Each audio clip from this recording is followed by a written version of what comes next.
ठीक है। असां इंसर्ट में पिक्चर सिखंदासीं। पिक्चर असां हिते कीअं दाख़िल करे सघूं था उहो असां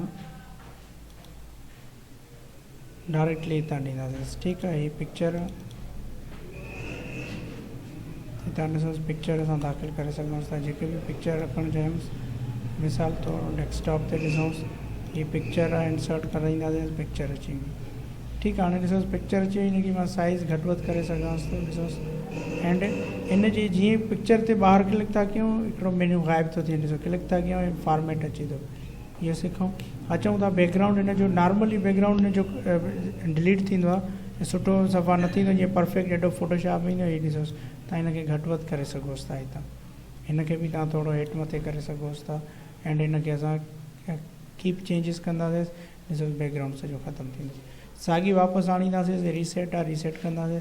करेक्शन कयूंसि, हिते कलर्स वग़ैरह मुख़्तलिफ़ ॾियणु चाहियूंसि, हितां कलर्स हुन जा अची वेंदसि। हीअ ॾिसोसि वाइटनेस वधायूंसि, या हिन जो असां हीअ था रखूंसि, या हिते हिन जा कलर चेंज कयूंसि। हीअ ॾिसोसि कलर चेंज करे सघूंसि था। जेको बि कलर रखंदासीं उहो कलर हुनजो रीसेट कंदासीं, रीसेट थींदी। आर्टिस्ट तव्हां डिफरेंट रखोसि, ॾिसोसि अलॻि सां तव्हांजा हुनजा चेंजिंग थींदी ईंदी। ॾिसोसि चेंज थियनि था। इहे सॼा असां उन्हनि खे मटाए रखी सघूं था। साॻी रीसेट कंदासीं वापसि। कंप्रेस अहिड़ो कमु कोन्हे को। चेंज कयूंसि पिक्चर खे, असां हिनखे चेंज करे सघूं था। वर्क ऑफलाइन कंदासीं। हितां मिसाल तौरु मां हिनखे थो ॾियांसि, हीअ ॾिसो पिक्चर हिते अची वेंदी। वरी मां साॻी हिनखे मटाइणु चाहियां, मां हिनखे चेंज पिक्चर कंदोमांसि। साॻी ते अची करे मां हिनखे मिसाल हीअ पिक्चर था रखूं, साॻी इंसर्ट कंदासीं, वापसि पिक्चर अची वेंदी। हिनखे चौधारी बॉर्डर ॾियूंसि, हीअ ॾिसोसि बॉर्डर अची वेंदुसि। ॾिसोसि जेको बि बॉर्डर ॾियूंसि उहो अची वेंदुसि। रीसेट कंदासीं, साॻी वापसि थींदी। बॉर्डर पंहिंजी मर्ज़ी सां ॾियूंसि। हीअ ॾिसोसि मर्ज़ी सां बॉर्डर ॾेई सघूंसि था असां। हीअ ॾिसोसि साइज़ वधायूंसि बॉर्डर जी, हितां अची सॉरी हिते अची करे कोई वेट ते हीअ ॾिसोसि बॉर्डर जी साइज़ वधी वेंदुसि। साॻी असां बॉर्डर ख़तमु कयूंसि, नो आउटलाइन कंदासीं, ख़तमु थींदुसि। इफेक्ट कयूंसि, हीअ ॾिसो 3D टाइप वग़ैरह में तव्हां हिनखे रखी सघो था। प्रीस टाइप शेडो ॾियूंसि, ॾिसोसि हुनखे नॉर्मली शेडो अची वेंदुसि हिननि ते। माना जेको बि तव्हां शेडो ॾियणु चाहियो ॾेई सघो था। रिफ्लेक्ट करायोसि, हीअ ॾिसोसि हिन जो रिफ्लेक्ट तव्हांजो हिते ॾेखारींदो हेठां पासे ॾाढो ॾिसोसि। ख़तमु कयूंसि रिफ्लेक्ट, असां रिफ्लेक्ट ते ईंदासीं, रिफ्लेक्शन नन कंदासीं, ख़तमु थींदुसि।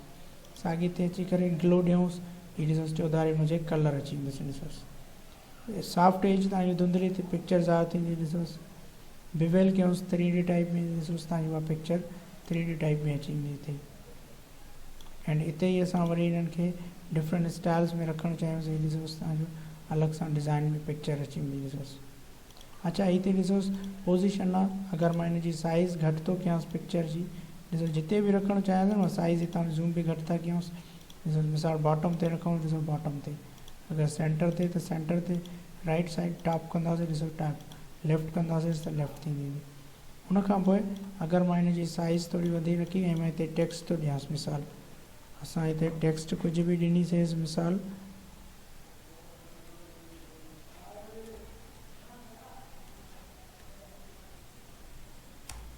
ठीकु आहे। ॾिसोसि टेक्स्ट अची वई हिते। हीअ जीअं पिक्चर आहे उते हुन पिक्चर जी जॻह ते ॾिसोसि टेक्स्ट चौधारी गाइब थी थी वञे। ॾिसोसि गाइब थिए थी असांजी पिक्चर जी टेक्स्ट चौधारी। मां थो चाहियां हीअ थिए थोरो डिफरेंट रखूं। साॻी मां हिते अची करे टेक्स्ट रैपिंग, हीअ ॾिसोसि बिहाइंड टेक्स्ट अखरनि जे हेठां, एंड फ्रंट टेक्स्ट टेक्स्ट जे मथां अची वेंदी। ॾिसोसि मतिलबु जिते बि रखणु चाहियूंसि उते असां रखी सघूं था। अगरि मां टाइट कंदोमांसि, ॾिसोसि चौधारी उहे ख़तमु थींदसि। ऐं हिते अलाइनमेंट साॻियो ई आहे, उहा ई पोज़ीशन। रोटेट करायूंसि, हितां असां रोटेट कराए सघूं था। ॾिसोसि ठीकु आहे। हीअ बिहाइंड अगरि ॿ पिक्चर्स आहिनि असांजी, मिसाल तौरु Ctrl+C Ctrl+V, हीअ ॾिसो मथां हिनखे हेठां रखूंसि त उहो हितां ॾिसोसि हीअ ब्रिंग फ्रंट, एंड हिते ईंदासीं सेंट टू बैक कंदासीं। ॾिसोसि हीअ ब्रिंग फ्रंट कंदासीं, पर हितां असां सेंट टू बैक कंदासीं। क्रॉप कयूंसि, हितां असां हिन पिक्चर खे क्रॉप करे सघूंसि था।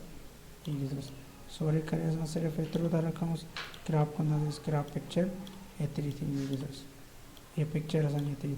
साइज़ वधायूंसि, हितां असां साइज़ वधाए सघूंसि था। ॾिसोसि ठीकु आहे। रोटेट कयूंसि, हीअ रोटेट करे सघूंसि था। ॾिसोसि ठीकु। ग्रुप कयूं ॿिन्हिनि तस्वीरुनि खे त कंट्रोल पकड़ींदासीं पहिरियां, ठीकु आहे। ॿिन्हिनि खे सिलेक्ट करे ऐं हितां ग्रुप कंदासीं। हीअ ॾिसो ग्रुप थी ॿई पिक्चर्स हाणे तव्हांजूं गॾु थींदियूं। अनग्रुप कंदासीं, साॻी तव्हांजूं पिक्चर्स उहे ई अनग्रुप थींदियूं। ॾिसोसि हीअ साइज़ वधंदी, हिन जी साइज़ वधाए सघूंसि था। हीअ सेक्शन पेन आहे, हीअ टेक्स्ट हिन पिक्चर्स ॾेखारींदो। ॾिसोसि ॾिसोसि माना हिते असां रखी सघूं असांजी पिक्चर्स खे। ये थी वियो असांजो सेंट बैक ऐं फ्रंट करणु पासे।